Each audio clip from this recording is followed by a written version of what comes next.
дуруд мегӯем ба шумо тамошобини азизи телевизиони сайёҳӣ ва ҳунарҳои мардумӣ. Тавре аз нашри гузаштаи барномаи сайёҳии варзишӣ шумо медонед, мо дар мавзеи кӯҳдомани ноҳияи Данғара қарор дорем ва ин нашри барномаро бошад аз идомаи баргузории ҷоми президенти ҷумҳурии Тоҷикистон оид ба парапланеризм манзури шумо менамоем. Имрӯз масъулини ин мусобиқа ҳадаф доранд, ки меҳмонону варзишгаронро ба сайри мавзеъҳои тарихию фарҳангии ноҳияи Данғара бубаранд ва мо низ онҳоро дар ин сафар ҳамроҳӣ мекунем. Шумо низ моро ҳамроҳ бошед, меравем.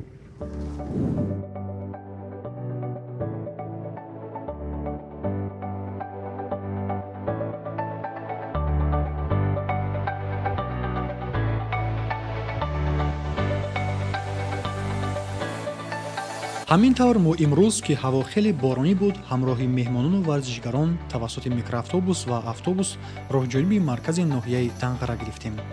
Раҳораҳ меҳмонон аз тамошои манзараҳои гирду атроф ва заминҳои ҳамвору корами ин ноҳия, ки ҳазорҳо гектарро ташкил медиҳад, ҳаловат бурда расмҳо мегирифтанд.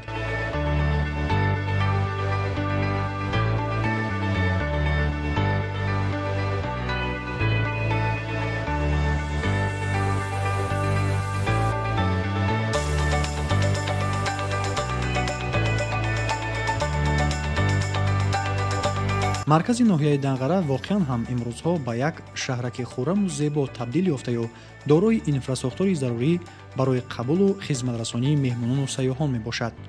Аввалан мо ба мактаб осорхонаи асосгузори сулҳу ваҳдати миллӣ, пешвои миллат, президенти ҷумҳурии Тоҷикистон муҳтарам Эмомалӣ Раҳмон омадем. дар ин ҷо роҳбаладони осорхона меҳмонону варзишгаронро бо мактаб осорхона ва расмҳои тарихӣ ошно намуданд.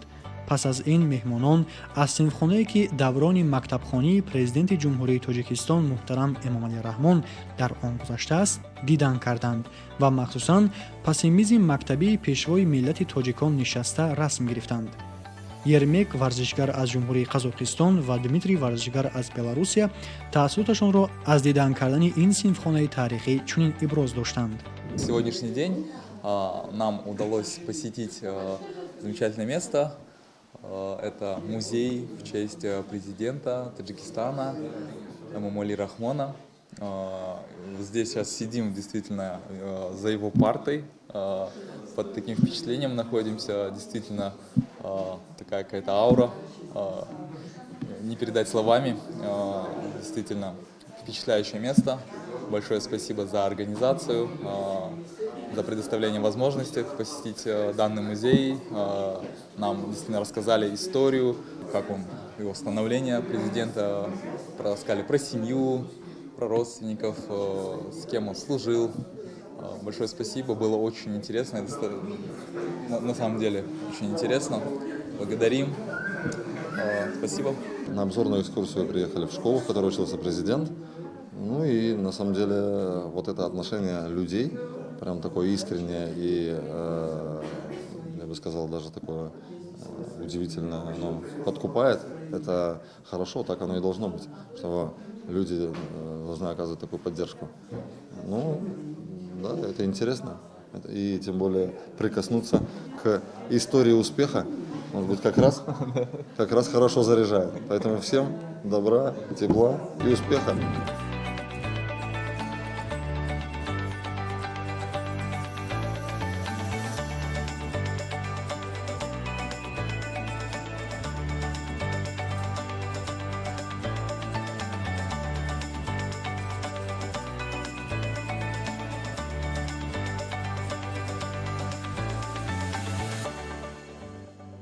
пас аз ин меҳмонону варзишгарон аз қасри фарҳанги ноҳияи Данғара, ки хеле боҳашамат ва бо нақшу нигори миллӣ оро ёфтааст, дидан карданд.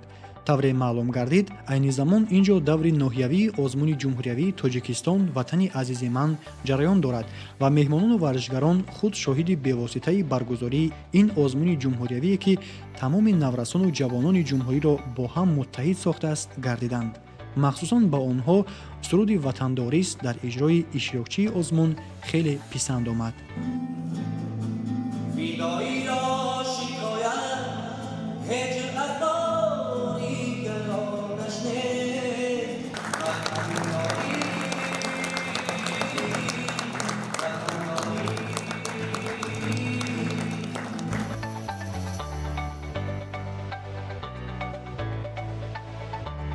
ҳамин тавр меҳмонону варзишгарон дар остонаи қасри фарҳанги ноҳия расми хотиравии гурӯҳӣ гирифтанд. пас аз ин мо ҳамроҳи меҳмонону варзишгарон ба чойхонаи хуррамшаҳри ноҳия омадем, ки бо меъмории хоси миллӣ бунёд ёфта таҷассумгари фарҳангу таърихи бою ғании мардуми тоҷик мебошад. дохили толорҳои алоҳидаи ин чойхонаи миллӣ инъикоскунандаи таърих, фарҳанг ва табиати нотакрори гӯшаҳои гуногуни табиати Тоҷикистон ва ноҳияи Данғара мебошад, ки ба меҳмонону варзишгарон хеле писанд омад ва дар гӯшаҳои дидани боб расмҳо гирифтанд.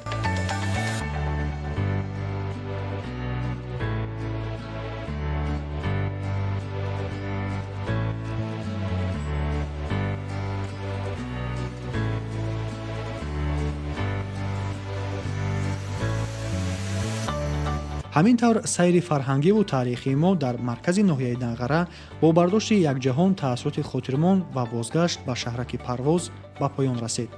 фарду моро як рӯзи муҳиму ҳалкунанда ва деринтизор дар пеш аст, яъне расман кушодашавии ҷоми президенти ҷумҳурии Тоҷикистон бо иштироки меҳмонони расмӣ, доираи васеъи намояндагони дипломатӣ ва мухлисону ҳаводорони намуди варзиш ва сайёҳии парвоз бо параплан.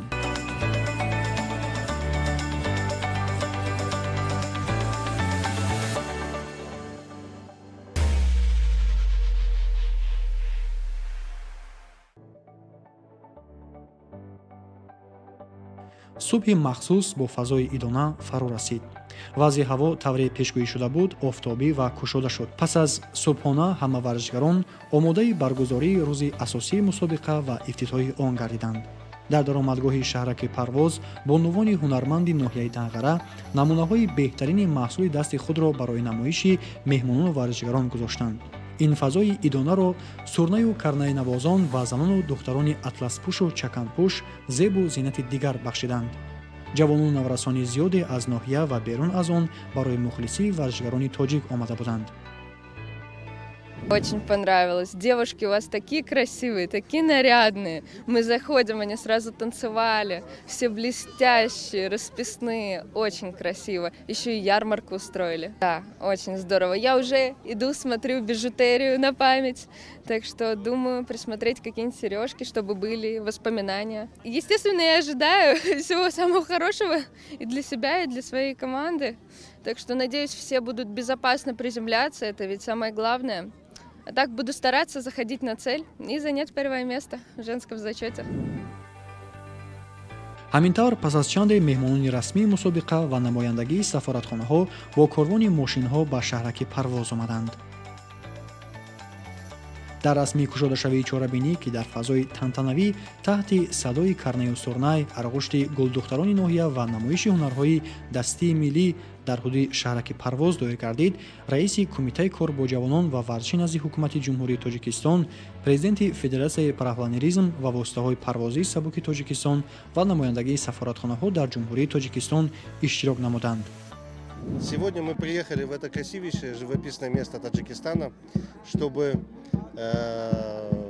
посмотреть на очень яркое такое зрелище, на красивый спорт, парапланеризм, в котором также принимает участие и команда из Казахстана.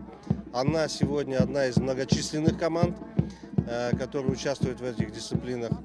Поэтому хотелось бы прежде всего сказать большое спасибо организаторам, которые позвали нас сегодня участвовать, быть участниками этого спортивного торжества. Хотелось бы сегодня прежде всего пожелать успехов всем спортсменам, чтобы победил сильнейший, как говорят в спорте. И всем тем, кто сегодня организаторам этим, большое спасибо за то, что не организовали. Вообще мы наблюдаем, что в Таджикистане очень серьезно набирает обороты спорт. Не только те традиционные виды спорта для Центральной Азии, но и такой спорт, как парапланеризм. Другие дисциплины мы видим, что тоже набирают очень силу. Все это говорит, конечно, о том, что правительство уделяет определенное внимание к развитию спорта в Таджикистане. сипас бо ҳузури меҳмонону варзишгарон ва мухлисон дар майдончаи кушодашавии мусобиқа суруди миллии ҷумҳурии Тоҷикистон бо тантана садо дод. раиси кумитаи кор бо ҷавонон ва варзиши назди ҳукумати ҷумҳурии тоҷикистон дар оғози суханронии худ қайд намуд ки намуди варзиши парапланеризм ва воситаҳои парвозии сабук яке аз намудҳои маъмул ва дӯстдоштанӣ маҳсуб меёбад ки кумитаи кор бо ҷавонон ва варзиш дар якҷоягӣ бо кумитаи миллии олимпии тоҷикистон ва федератсияи парапланеризм ва воситаҳои парвозии сабуки тоҷикистон барои рушди минбаъдаи он ва дарёфти чеҳраҳои нав ҷиҳати иштирок дар мусобиқаҳои сатҳи байналмилӣ тамоми тадбирҳои заруриро меандешад. Президенти федератсияи парапланеризм ва воситаҳои парвозии сабуки тоҷикистон ҳадаф аз баргузории ин мусобиқаи байналмиллиро пеш аз ҳама муаррифии шоистаи фазову имконияти хуби варзишӣ ва сайёҳии ҷумҳурӣ ва рушди сайёҳии варзишии парапланеризм арзёбӣ намуда иброз дошт ки баргузории ин мусобиқа баҳри кашфи чеҳраҳои нав дар ин самти варзиш ва сайёҳати экстремалӣ мусоидат менамояд. Ҳамин тавр ҷоми президенти ҷумҳурии тоҷикистон оид ба парапланеризм кушода эълон гардида пеш аз оғози мусобиқаи байналмилалӣ тариқи ҳавопаймо гурӯҳи аз варзишгарони собиқадори намуди варзиши парашютизм аз 5000 метр баландӣ ҷаҳиш бо парашют анҷом дода дар фазо парчамҳои миллии давлатҳои иштирокдорро парафшон намуданд.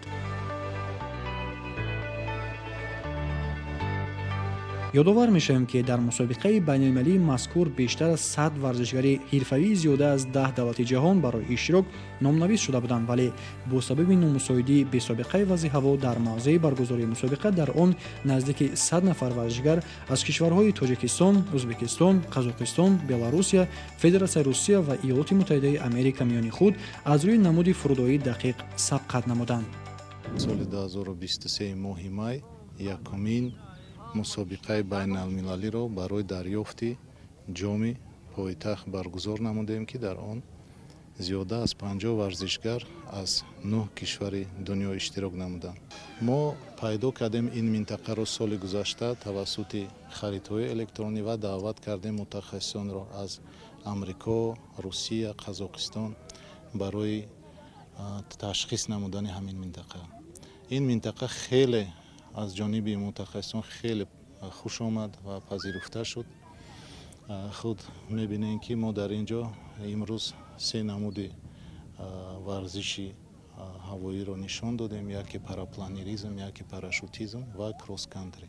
дар маҷмӯъ 12 давлат ташриф оварда буд ба Тоҷикистон ва аз ин 12 давлат баъзеш бинобар он ки ҳаво номусоид буд, баъд аз 2 рӯзи парвоз дидан намуданд ки ҳаво ҳоло хуб намешавад ва имконияти парвоз кардан нест, ба ватанашон баргаштанд.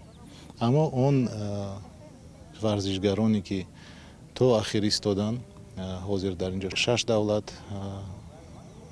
қарор дорад ва иштирокчияи мусобиқаи нишасти дақиқ мебошанд. дар маҷмӯъ 50 варзишгар зиёд аст. чуноне ки шумо аҳамият додед, ин сол теъдоди варзишгарон 2 баробар зиёд шудааст.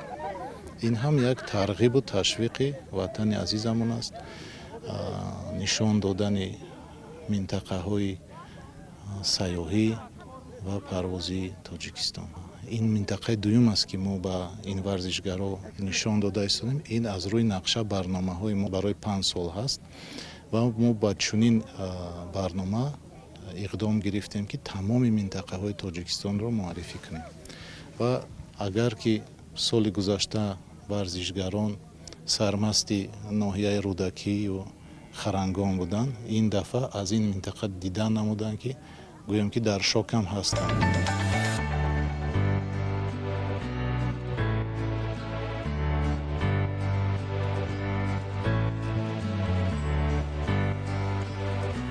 парвози нахустинро аз миёни варзишгарон Рустам Абубакиров аз ҷумҳурии Ӯзбекистон анҷом дод.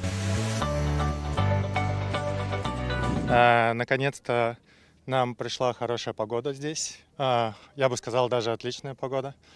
И я в данный момент слетел первым, потому что кто-то должен слететь, чтобы проверить доступность мишени и проверить воздух. Я был первым, поэтому мы официально открываем сегодняшний день соревнований. Благодаря этой организации, благодаря этой природе, благодаря этой погоде официально соревнования открыты. Ребята отлично подготовлены, многие прошли уже через большое количество соревнований очень высокого уровня.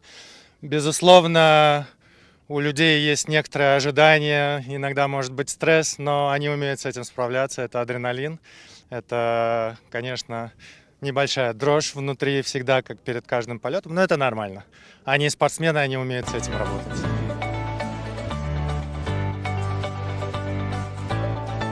шарти баргузории мусобиқаи парапланеризм аз рӯи намуди фурудоии дақиқ хеле душвор аст, зеро ҳавонавард бояд парапланро тавре идора карда ба замин фуруд ояд ки нахустин шуда пояш ба нуқтаи марказии давраи муайяншуда расад. дар ин ҳолат варзишгар холи аз ҳама баландтарин яъне сифрро соҳиб мешавад.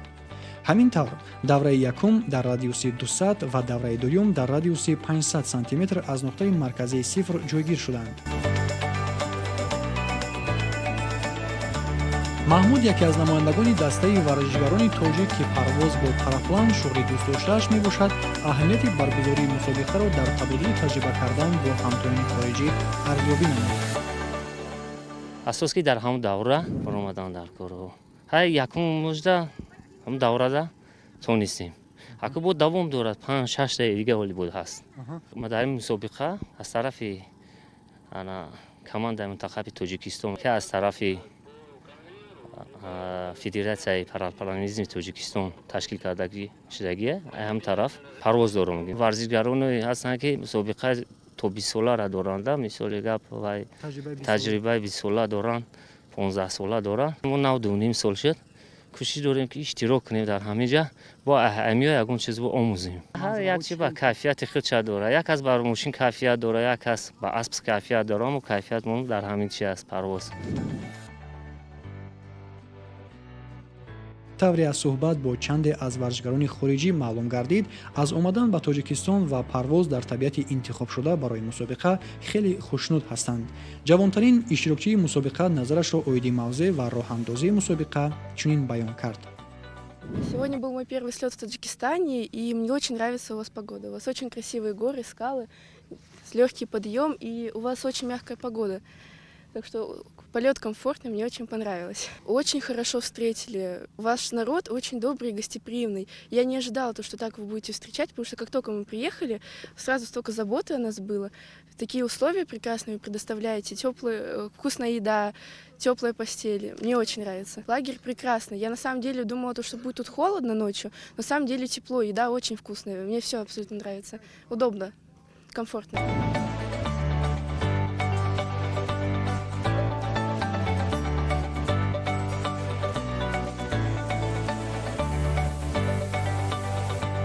адел аз ҷумҳурии қазоқистон бо вуҷуди ҷавон буданаш дар намуди варзиши парвоз бо параплан таҷрибаи хуб дорад.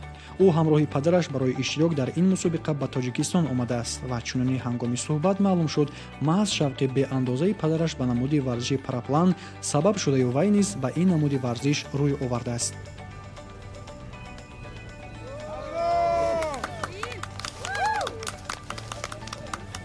Занимаюсь парапланеризмом уже в течение минимум 5 лет.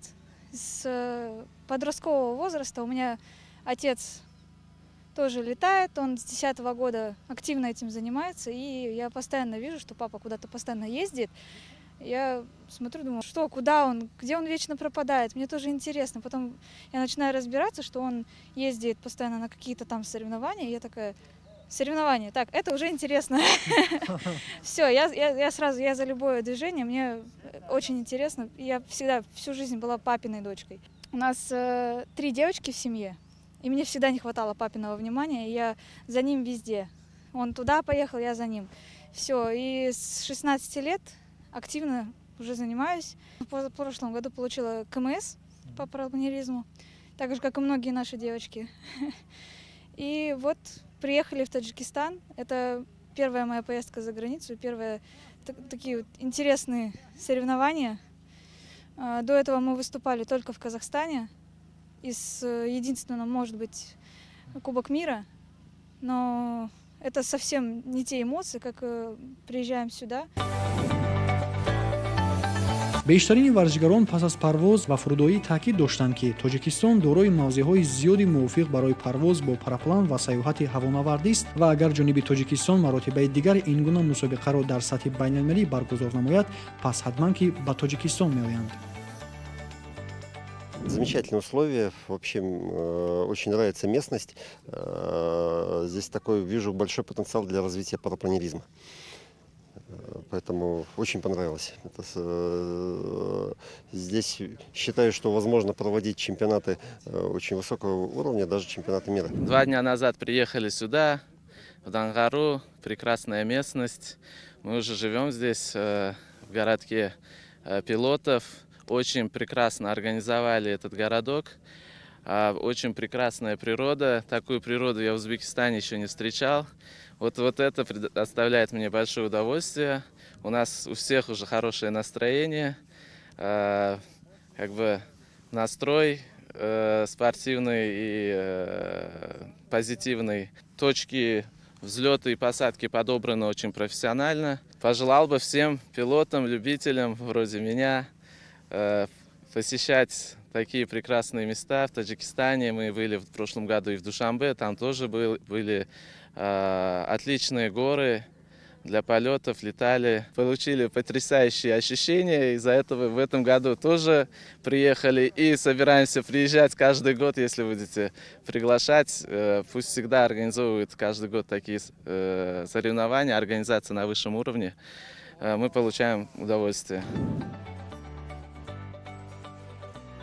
тавре гуфтем барои тамошо ва дастгирӣ варзишгарон ғайр аз тоҷикон инчунин аз хориҷи мамлакат низ барои мухлисӣ ба тоҷикистон омаданд. меҳмонон аз шарту шароити мусобиқа, мавзеъ ва макони парвоз аз он ки манзараҳои тоҷикистонро ин гуна дилфиреб дарёфтанд дар ҳайрат омаданд.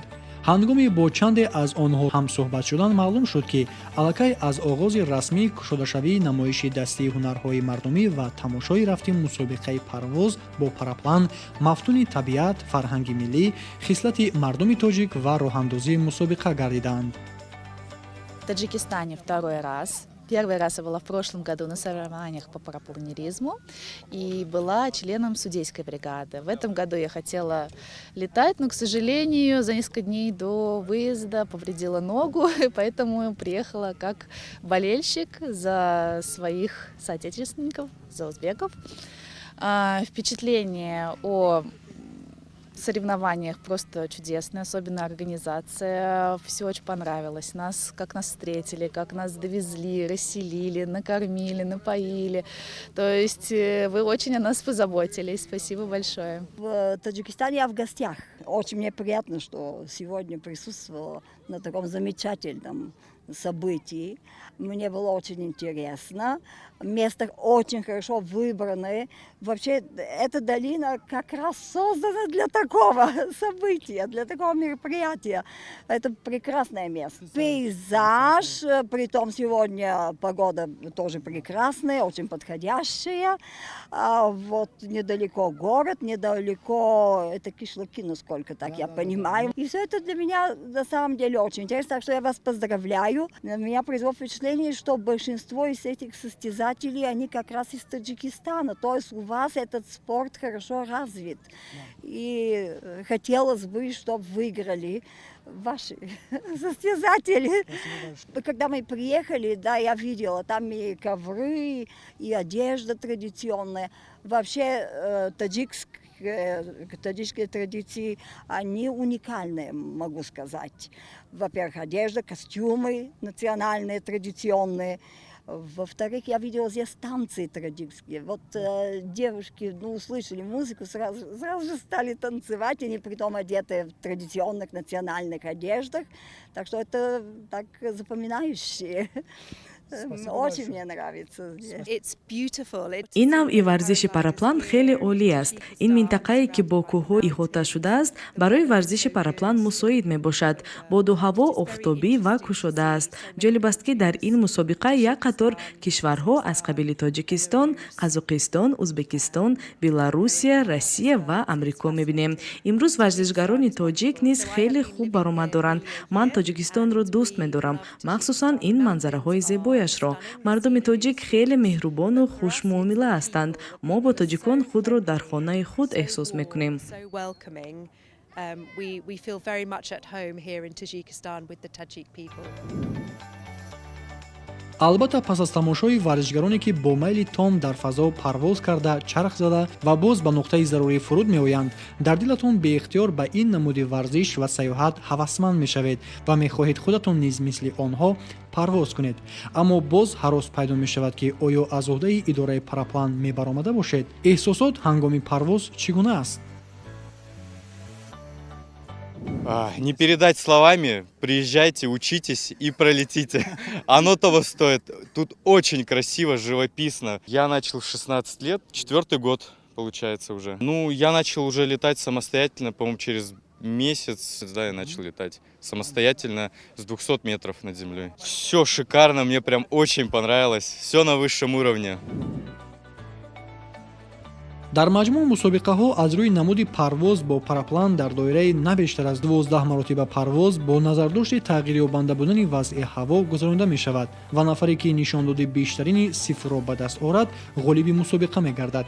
дар рафти мусобиқа будан ҳолатҳое ки варзишгарон каме дуртар аз марказ ва давраҳои асосӣ фуруд омада ноком мешуданд, вале ҳамоно бо иродаи қавӣ боз ҳам ба баландии макони оғози парвоз баромада маҳорати худро месанҷиданд. Попал в мишень, но попаданием недоволен. Было жесткое приземление, практически упал. Поэтому на соревнования будем стараться такого не допускать. Первый раз в Таджикистане. Очень здесь нравится природа. У нас равнина, здесь горы, это очень красиво. И глаз не привыкший к таким горам. Природа очень замечательная, и хотелось бы приехать сюда еще раз. Вообще мы планируем в идеале 12 раундов отыграть. Уже отыграли, вот это 3-й идет раунд. Но как получится, потому что по погодным условиям всегда может меняться все. Ну, надеюсь, что минимум 6 раундов отыграем на соревнованиях. Спасибо за гостеприимство. У вас все отлично, организаторы, все такое. Погода, вам скажу, вам неоднозначная. Порывы ветра, термическая погода. В общем, у нас сейчас не очень спокойная погода, неоднозначная. То есть надо работать над уровнем пилотирования крыла. Ну да, действительно у вас классно все, мы очень впечатлены и будем почаще приезжать к вам на соревнования. боиси хушнудӣ ва сарфарозист ки ҳукумати ҷумҳурии тоҷикистон барои тарғиб ва рушди ҳама соҳаҳо бахусус варзиш ва сайёҳӣ тамоми чораҳои заруриро меандешад. таваҷҷӯҳи роҳбарияти давлат ба рушди ин соҳаҳои муҳим албатта варзишгарони тоҷикро ҳавасманд намуда, дар ин баробар боиси ҷалби варзишгарону меҳмонон ба ҷумҳурии тоҷикистон мегардад. Организация на высшем уровне. Вы так постарались. Такой уровень не в каждой стране вообще есть. Очень здорово, что именно государство заинтересовано в этом развитии этого спорта. Отличная организация. Даже несмотря на погоду, самые теплые впечатления. Да, люди могут просто ехать и просто, чтобы полетать, не обязательно на соревнования. Просто для того, чтобы полетать в красивом месте. А где полетать, здесь превеликое множество мест. Очень гостеприимная, красивая, душевная страна. А обязательно приеду еще раз. О полете впечатления не очень, потому что я рассчитывал на другое. Ситуация в воздухе меняется постоянно, и когда сюда подлетаешь, уже непонятно. В общем, еще есть 3 возможности исправить ситуацию. Пейзаж с высоты прекрасен, видно больше, чем с земли. Сверху всегда виднее, лучше, поэтому сверху он еще красивее, чем с земли. Второй раз участвуем в Кубке Таджикистана. Хочу отметить, что у вас очень организательные дела в высшем уровне. Нам очень приятно находиться здесь, на земле Таджикистана, и летать. У вас очень хорошие, прекрасные горы, пейзажи. Очень интересно здесь у вас летать. Ну, надеюсь, в будущем еще этот спорт будет развиваться. И надеюсь, что участники из Таджикистана тоже будут, много участников будут участвовать с вас. И желаю всем удачи. ҳангоми суҳбат бо чанде аз варзишгарон аз хориҷи мамлакат ки бори аввал ба ватани мо омаданд, аён гардид ки боз орзуи дигарбора ба Тоҷикистон омаданро доранд. Первый раз приехал в Таджикистан. Мне тут очень понравилось. Даже по дороге, как ехали сюда, вот эти горы, перевалы, это вот что-то волшебное. И сразу появилось желание возвращаться сюда. Сегодня вот начали первые полеты с этой горы, приехали на соревнования. Первое впечатление прям потрясающее. Я бы сказал, я много где побывал, полетал. И в Индии, и в Киргизии, но здесь это вот своя атмосфера. Очень хорошо обстоятельства, хорошая погода, впечатления очень хорошие, супер даже. Я в прошлом году тоже был в Арзобе, там тоже классно было. Райан варзишгар аз Америка пас аз фуруд омадан аз рӯи намуди кросс-кантри таъссуроти бардоштаашро аз сайёҳат дар фазои Тоҷикистон ва ноҳияи Данғара чунин баён намуд. айни замон дар Душанбе зиндагӣ мекунам. Ин субҳ ба Данғара омадам, то ки дар ин мусобиқа ширкат варзам. Тоҷикистон яке аз кишварҳои зебо ва амнтарин дар ҷаҳон маҳсуб меёбад. Ман ин кӯҳҳоро хеле дӯст медорам. дар фасли зимистон ба варзиши сноубординг ва дар фасли баҳор бошад ба варзиши параплан машғул мешавам ва ин минтақа низ барои ин навъи варзиш мувофиқ аст ва ман хеле хушҳолам ки дар ин ҷо қарор дорам. нақшаи ман ин аст ки дар ҳарду намуди ин варзиш иштирок кунам, вале боду ҳаво барои амалӣ шудани ин ҳадафҳо каме номусоид буд. соли гузашта низ дар ин мусобиқа иштирок карда будам. имсол бошад сатҳи баргузории мусобиқа боз ҳам беҳтар гардидааст. ташкили мусобиқа низ бисёр хуб ба роҳ монда шудааст. имрӯз боду ҳаво хеле олӣ буд, хусусан барои фуруд омадан мусоид буд. ман ният дорам дар Тоҷикистон бештар истам ва ҳар ҳафта ба Данғара биёям ва ба ин намуди варзиш машғул шавам.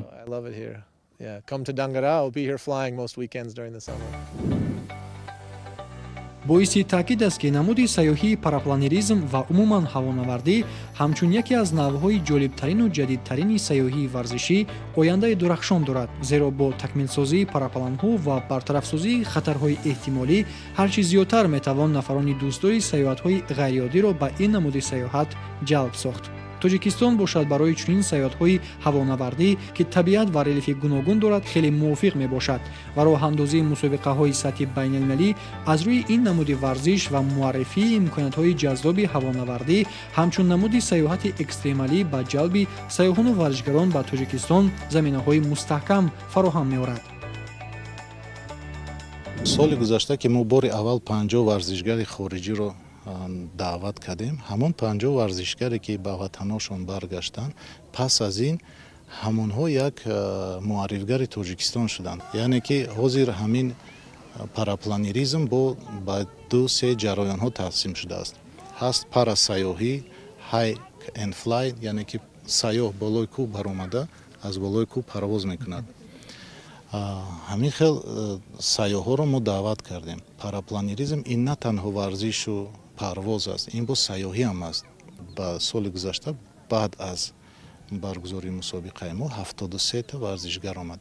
ин сол бинед ки 111 кас дар маҷмӯъ варзишгар омад. на ҳамаи онҳо тавонистанд парвоз кунанд, иштирок кунанд бинобар номусоид будани вазъи ҳаво, аммо аз барнома, аз табиат, аз худи пазироии халқи мо ҳамаш таъсир кард бар ҳамин варзишгарон ва фикр мекунам ки соли оянда теъдоди ино боз ҳам зиёдтар мешавад. В прошлом году такие же соревнования были проведены в Таджикистане.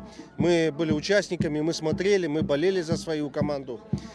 Безусловно, может быть, это и сподвигло к тому, что туризм у нас, посещение международных государств, увеличилось в 2 раза. Это можно назвать хорошим итогом. Думаю, что туристы, конечно, которые едут какие-то другие, много теряют, не посещая Таджикистан. Для меня так, потому что я с большой любовью отношусь к Таджикистану, к этой земле, которая для меня является очень красивой и напоминает мне и Казахстан, наши алматинские горы чуть-чуть. Поэтому я, конечно, с большим удовольствием приглашаю наших туристов Казахстана сюда посетить Таджикистан. И мы радуемся, потому что из Казахстана туристов все больше и больше. Поэтому, конечно же, любой вид спорта, он всегда является таким очень серьезным импульсом для развития туризма. Поэтому, как я говорил, успехов только больших Таджикистану. пас аз баргузории даври асосии мусобиқа варзишгарон ба болои кӯҳ баромада парвози якҷояи дӯстона дар намуди кросс-кантри анҷом доданд. ҳамин тавр пас аз фуруд омадан ғолибони даставӣ ва ғолибони асосӣ миёни мардону бонувон муайян гардида маросими бо тантанаи ҷоизасупорӣ доир гардид. ҷоми президенти ҷумҳурии тоҷикистон ки маротибаи аввал аст баргузор мегардад хеле зебо ва инъикоскунандаи ин намуди варзиш мебошад. миёни мардон мақоми сеюм ба Дмитрий Лосев варзишгар аз Беларусия, зинаи дуюм ба Максим Молдованов варзишгар аз ҷумҳурии Қазоқистон ва ҷоми президенти ҷумҳурии Тоҷикистон оид ба парапланеризм ба Еремек Аманбаев варзишгар аз ҷумҳурии Қазоқистон насиб гардид. Впечатлениями, что не описать словами, очень организация понравилась, все на высочайшем уровне. Большое спасибо Таджикистану за прием, за теплый прием. Люди просто супер дружелюбные. Второй год уже посещаем эту страну в рамках парапланерного чемпионата. Все на высшем уровне, что в прошлом году, что в этом году. Большое спасибо всем. Таджикистан бапеш! миёни бонувон бошад Аяна Аскар варзишгар аз ҷумҳурии Қазоқистон ба мақоми сеюм, Албина Виршки варзишгардухтар аз ҷумҳурии Қазоқистон ба зинаи дуюм ва Адел Ниязова варзишгардухтар аз ҷумҳурии Қазоқистон ба ҷоми президенти ҷумҳурии Тоҷикистон оид ба парапланеризм сазовор шуд. Мне очень приятно и очень радостно сейчас получить еще какой кубок президента. Очень приятно, очень много эмоций. Я ужасно рада. Если будут проводить еще раз, мне только скажите, я хоть пешком приду. инчунин ба беҳтарин дастаҳо ва иштирокдорони мусобиқа тӯҳфаҳои хотиравӣ аз ҷониби муассисони мусобиқа тақдим гардид. ҳамин тавр ҷоми президенти ҷумҳурии Тоҷикистон оид ба парапланеризм ки бо ибтикори кумитаи кор бо ҷавонон ва варзиши назди ҳукумати ҷумҳурии Тоҷикистон, Федератсияи парапланеризм ва воситаҳои парвозии сабуки Тоҷикистон дар ҳамкорӣ бо мақомоти иҷроии ҳокимияти давлатии вилояти Хатлон, мақомоти иҷроии ҳокимияти давлатии шаҳри Душанбе, мақомоти иҷроии ҳокимияти давлатии ноҳияи Данғара ва корхонаи воҳиди давлатии хизматрасонии корпуси дипломатии Дипсервис дар доманакӯҳҳои ноҳияи Данғараи вилояти Хатлон маротибаи аввал баргузор шуд, ба поён расид. биянагони азиз, умедворем ки аз ҷараёни баргузории ҷоми президенти ҷумҳурии Тоҷикистон оид ба парапланеризм ки дар мавзеи бениҳоят дилфиребу назаррабоҳ, яъне доманакӯҳҳои ноҳияи Данғара баргузор гардид, якҷаҳон таассурот ва ҳаловат бурдед. инҷо мерасем ба поёни нашри навбатии барномаи сайёҳии варзишӣ аз телевизиони сайёҳӣ ва ҳунарҳои мардумӣ. бо умеди саломативу сарбаландӣ ва саодатмандии шумо то барномаҳои оянда хайр. ҳамеша дӯстдори сайёҳат ва варзиш бошед.